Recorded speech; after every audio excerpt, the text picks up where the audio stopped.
Namaste. I'm Dr. Om Prakash and I'm a practicing neurologist in Warangal.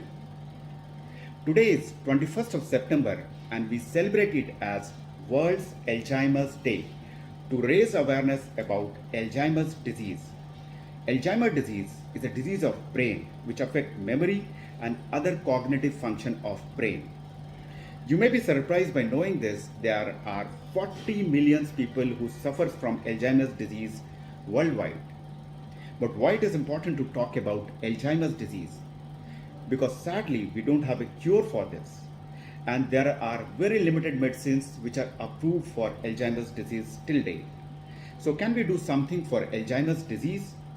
Before knowing this, let's understand what are the major risk factors for Alzheimer's disease. The one and the single most risk factor for Alzheimer's disease is aging. And this risk doubles in every 5 years after the age of 65. A positive family history could be another risk factor, but it's not very important. There are other risk factors like other medical conditions, diabetes, hypertension, heart disease, smoking, and head injuries. Then certain things like loneliness, depression, and sedentary lifestyle can also contribute. On the other hand, certain habits like reading books, learning new languages, new skills, exercise, and playing musical instruments can decrease the risk of Alzheimer's disease. But as we understand that aging is the single most important risk factor for Alzheimer's disease, can we do something for aging? What if we can slow down the process of aging? Now the question is it possible? Yes, it is. Because the scientists are now seeing aging as a disease and not a natural process anymore. So a lot of research are going on to increase longevity and to slow down the aging process so that not only Alzheimer's, we can reduce many more chronic illnesses including cancer. So what is aging? Aging is, now the scientists are claiming that it's a loss of information in the epigenome. So what is epigenome? Epigenome, if you can understand, like if genome is a computer, epigenome is a software. Epigenome is the environmental condition under which the gene works. Even if the gene is present in your body, whether that gene is going to express or whether it will be in the silent form will only be determined by epigenome. So this loss of epigenomic information is the main thing in the aging process. But why there is a loss of epigenomic information? Because of DNA damage. And why there is a DNA damage? Because of UV rays, other radio waves, cigarette smoke, fumes from the exhaust, and plastic. So we should avoid those things which causes DNA damage if we want to live longer. Then the concept of sirtuins, S-E-R-T-U-I-N-S.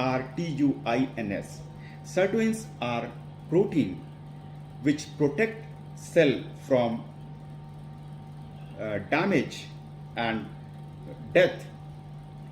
It involves in the various pathway.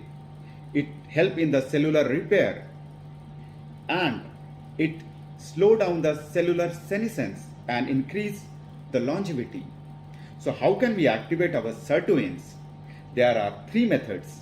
One is diet, the other is exercise, and third is to regulate temperature. What in diet? The single and most important thing in diet is to eat less and eat less often. If there are various methods of calorie restrictions, fasting is one of them. I myself practice intermittent fasting, in which I have an eating window of 6 to 8 hours and fasting of 16 to 18 hours. So this fasting not only activates sirtuins but also induce a process known as autophagy. This autophagy is a process of body by which body itself clears or cleans its damaged cells.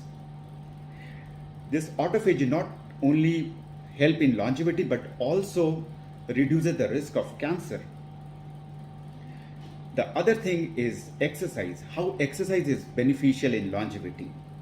This exercise helps us to retain the length of telomere. Telomere is the end part of chromosomes. So as we age, because of the multiple cell division, the size of telomere is slowly decreased. So if we exercise, we can maintain the length of telomere. Apart from other things like it improves circulations, it works at the cellular level, at the mitochondrial level. The third thing, and what type of exercise? An exercise known as HIIT, that is high intensity intermittent training, is the best for longevity. The other exercises are also beneficial, but it's said that even 5 to 10 minutes of HIIT is very good for longevity. The third thing is to regulate temperature. Little bit extreme of temperature like cold bath, ice bath, and on one hand and sauna on the other hand is good for longevity. The main idea is to keep your body, give your body some shock and with a period of recovery in between.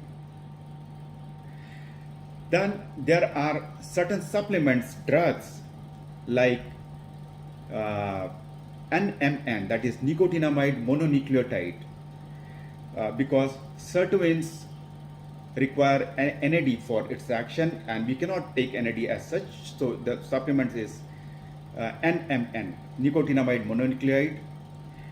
Then resveratrol, which is a very powerful antioxidant, metformin, which is anti-diabetic medicines. So these medicines claim to have an anti-aging effect, but I'm not advocating any of the medicines, any of the supplement, because these are only in the experiments right now.